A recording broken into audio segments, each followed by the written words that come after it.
자, 20년 살던 집을 팔아서 수십억을 벌고 강남을 떠나는 5070들이 늘어나고 있다고 합니다.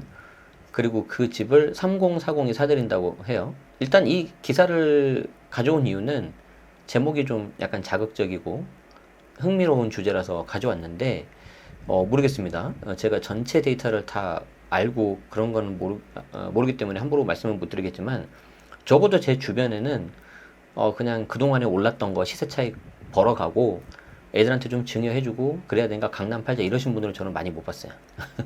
그럼 어떤 경우에 강남 집을 팔았냐, 그거에 대해서 한번 말씀 나눠보도록 하죠. 자, 지코노미입니다. 지코노미 한국경제죠. 강영연 기자님 그리고 이인혁 기자님이 7월 14일 3일날 올려주시고 14일날 수정하신 건데 가장 최근에 나온 거예요. 우리가 7월 14일날 라이브를 하고 있으니까. 그래서 상반기 강남 3구 10채 중 7채는 50대 이상이 매도를 하셨대요. 그리고 장기 보유 주택 팔아서 노후 자금 마련하고 증여 대비도 한다. 노후 자금 마련은 내가 이해가 돼. 근데 증여 대비는 잘 모르겠어. 왜냐면 이게 잘 안 될 수 있어요, 생각보다. 그리고 이분들이 내놓은 집을 3040이 사들여서 강남 입성을 한다는 거죠. 뭐 그럴싸한데 저는 개인적으로는 좀 약간 좀 너무 일부분만 좀 본 게 아닌가 그래요. 자, 올해 상반기 서울 강남 3구에서 거래된 아파트 10채 중 7채는 50대 이상 집주인이 매도했고, 그 이유는 집값 급등에 따른 차익 실현과 함께 보유세 부담을 줄이고, 그렇죠, 보유세 부담은 좀 맞습니다. 노후 증여자금 등을 마련하기 위해서다. 그리고 이런 집들을 3040 세대가 사들여서 집주인의 세제 규제가 뚜렷해졌다는 분석이 나온다. 자, 13일 법원 등기정보 광장에 따르면 올해 상반기 서울에서 집을 판 매도인 76,047명 중에서 50대 이상은 60.3%인 45,880명이고 강남구 70.4%, 서초구 66.9%, 송파구 62.4%, 서울 전체 평균 60.3%를 웃돌았다. 강남 3구의 50대 이상 매도자는 1,243명. 지난해 같은 기간 6,042명보다 69.5% 늘어났다. 그래도 의미 있는 숫자죠. 그렇죠? 장기 보유한 주택 처분이 늘어나는 것으로 나타나는데 올 상반기 서울에서 20년 넘게 보유한 집합건물 매도한 사람은 4,726명이다. 작년 같은 기간보다 85%가 급증했다. 이 가운데 29.3%인 1,383명이 강남 3구에서 팔았다. 이 가운데 29.3%. 자, 매수 주체로는 3040 세대가 떠오르고 있는데 특히 40대 고소득 전문직, 최근에는 저한테 약간 신기하다 할 정도로 의사분들이 엄청 상담을 많이 오고 있어요. 그리고 제가 혹시 몰라서 혹시 무슨 뭐 커뮤니티 같은 데서 뭐 소개받으셨나요? 했더니 그런 건 아니라고 하는데, 이제 그런 걸 좀 보면서 좀 시장의 움직임을 좀 이렇게 어느 정도 예측을 할 수가 있어요. 올 상반기 서울 집합건물 매수자 78,379명 중에서 40대는 29.3%, 그쵸? 30대는 29.1%, 거의 비슷해요. 강남 3구 매수자 가운데서 3040 세대 비중이 60%를 웃돈 거죠. 서초 61.8, 강남구 60.7, 송파구 60.6%, 2%.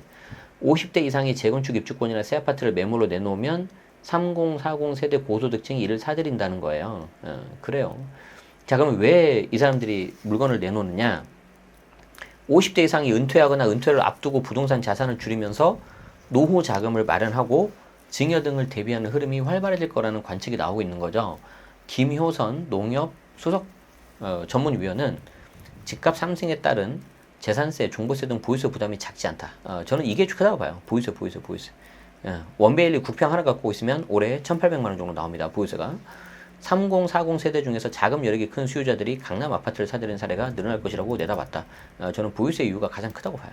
자, 20년 넘게 재건축 아파트를 보유한 50대 중반 집주인이 최근 아파트를 팔았는데 수십억 원의 차익을 내서 소형 아파트로 옮기고 나머지는 증여와 생활비로 쓸 계획이라고 들었어요.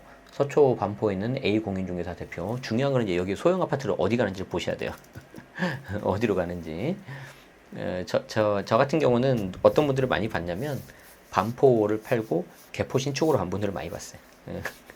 그 우스갯소리로 개포 아파트가 약간의 그 좋은 의미의 약간 실버타운이 되고 있어요. 좋은 의미에서.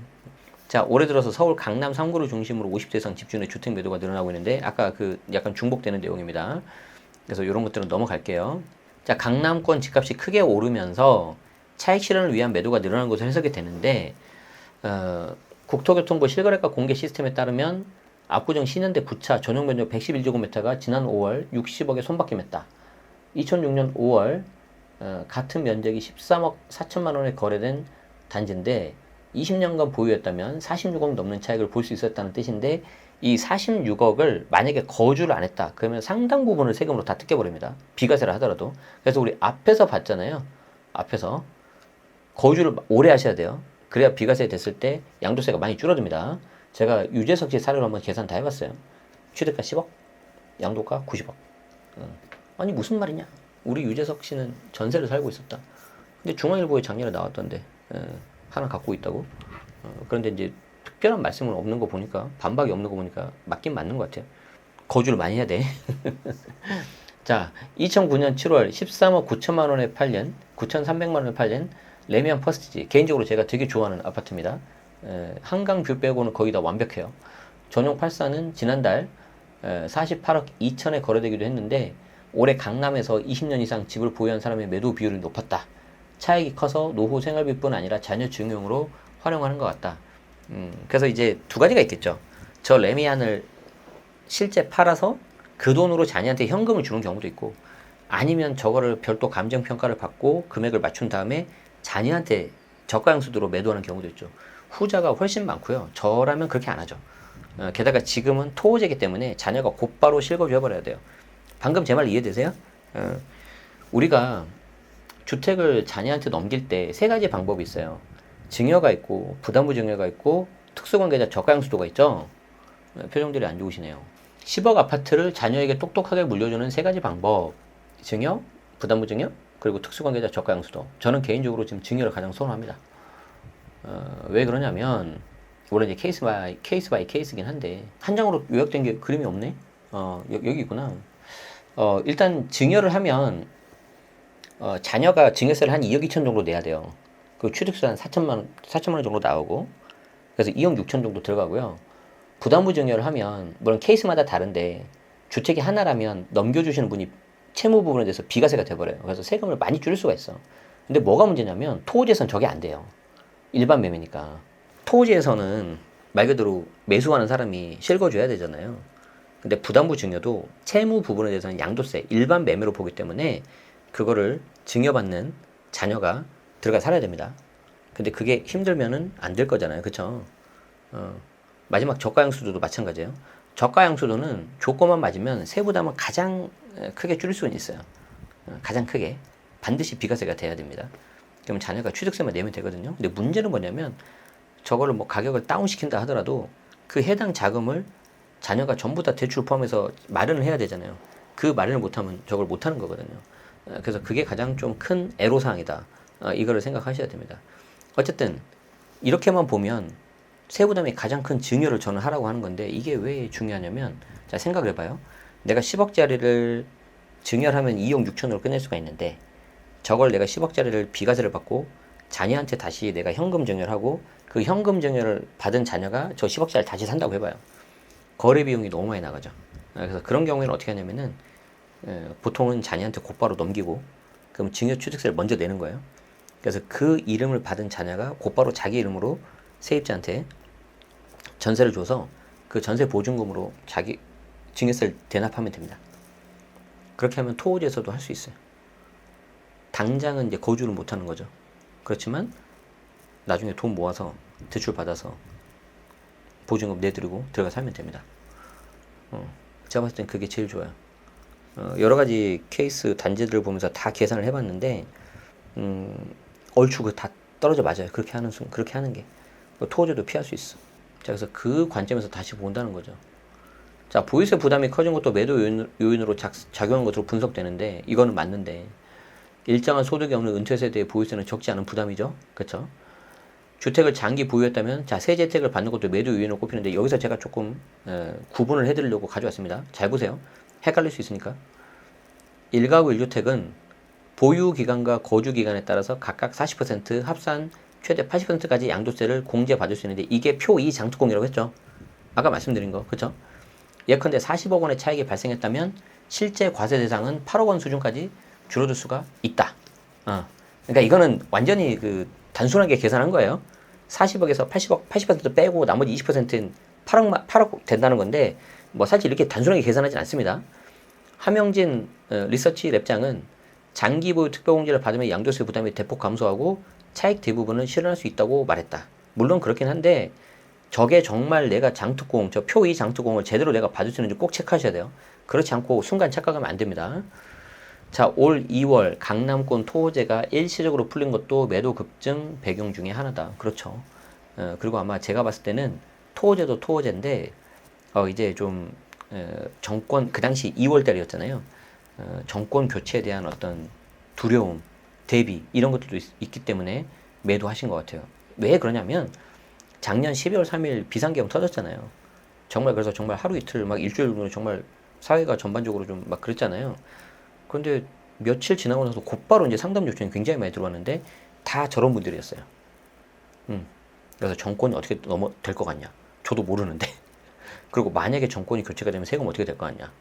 그리고 지금 이제 양도세 중과가 그 당시에는 25년 5월 9일까지인데 중과 배제가 이게 연장될 것 같냐 안 될 것 같냐? 이제 그런 것들을 누구보다도 빠르게 대응을 하려고 하는 거죠.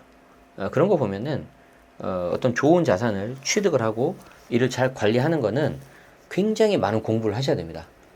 방송에서는 제가 다 말씀 못 드리는데 저는 그런 사례를 너무 많이 봤는데 정말 뭐 사업을 크게 해서 잘하셨거나 아니면 고소득 전문직 뭐 의사 변호사 이런 분들도 계시는데 절반 정도는 그냥 우리 같은 평범한 사람들이에요. 근데 정말 대단한 노력들을 하신 거죠. 쓸 거 안 쓰고 아끼고 또 저축하고 그리고 맨날 그렇게 막 돌아다니면서 공부하고 그런 분들 노력은 정말 일반인들은 좀 배워야 된다고 생각을 해요. 그래서 제가 정말 상담하면서도 몇몇 분들은 제가 배워야 될 것 같습니다. 이렇게 말씀하시는 경우가 많이 있었는데 그런 분들에서 이제 가장 문제가 되는 게 아까 보유세 그리고 어떤 외부 충격. 지금은 이제 우리가 다 대선 결과도 나왔고 지금 현재 정부가 이제 한 달 정도 조금 더 지났는데 대충 파악되잖아요, 그죠? 맛보기. 그렇기 때문에 이제 그러는데 그 당시에 정말 비상계엄 터지고 탄핵 이슈 있었을 때는 그분들도 되게 불안했던 거죠. 저도 그렇고. 그래서 이제 최대한 이제 저 같은 경우는 이제 시나리오별로 말씀을 드렸어요. 그래서 선생님 같은 케이스는 이런 시나리오가 있는데 이 중에서 한번 골라보셔서 더 좋은 거 한번 해보시면 어떨까요? 했는데 저라면 이렇게 하겠습니다. 해서 말씀드렸던 거 있어요. 그래서 아까도 다시 말씀드리면은 이런 분들이 정말 팔았을 때 일단 팔고요. 그 돈 자체를 현금으로 증여한 경우 제가 거의 못 봤어요. 제 경우에는. 차라리 저거를 저가양수도로 넘기는 경우가 훨씬 많았는데 지금 강남 3구는 토호제이기 때문에 또 그게 좀 어려울 수 있습니다. 실거주로 곧바로 안 하면. 그래서 가장 많이 한 케이스가 증여였고 그리고 정말 이분들은 특징이 뭐였냐면은 좋은 물건을 절대 안 팔아요. 끝까지 가져갑니다. 그래서 증여나 상속으로 간다 이런 거였고 그리고 일부 다는 아니고 일부이긴 하셨는데 한 채만 갖고 있진 않더라고. 그래서 본인은 하나는 보유, 하나는 적당히 증여, 하나는 매각해서 그 돈으로 이제 노후 대비 자금. 그래서 이걸 내가 하나 갖고 있는데 다 팔고 떠난다 이런 경우는 나 많이 못 봤어. 이런 경우는 왜냐면 떠나는 순간 다시 못 들어와서 그래요. 그래요. 이해되시죠? 그러니까 이런 것들을 잘 보시면서 야 이제 나는 꼭 우리가 강남에 있는 거를 다 사고 뭐 이것만 뭐 오로지 인생의 목표고 그런 건 아닌데 나는 이런 상황에서 어떤 식으로 대응을 해야 되냐. 우리가 이제 자본주의에서 살고 있으면 어찌됐든지 간에 명확한 건 뭐예요? 화폐가치 하락은 불보듯 뻔한 거잖아요. 그래서 이 화폐가치 하락을 내가 해칭하기 위해서 투자를 하는 건데 그 투자가 주식도 있고 코인도 있고 부동산도 있단 말이에요. 그럼 여러분들이 거기에 맞춰서 뭐든지 하셔야 돼요. 꼭 부동산만 할 필요는 없어요. 그래서 많은 분들이 지금 코스피가 분위기가 좋으니까 국장에서 좀 차익을 남기고 그 돈으로 부동산을 가자 하는데 코스피에서 그냥 끝날 수 있습니다. 무슨 말이냐면 누구나 계획은 그럴싸하게 있다니까요. 그럴싸하게 있는데 그 계획이 잘 안 될 수도 있어요. 제가 좀 염려하는 거는 그래서 저 같은 경우는 주식을 잘 투자를 못해요. 전문가도 아니고 대신에 제가 잘하는 건 뭐냐면 저는 소액씩 조금씩 사놓고 그냥 잊어버립니다.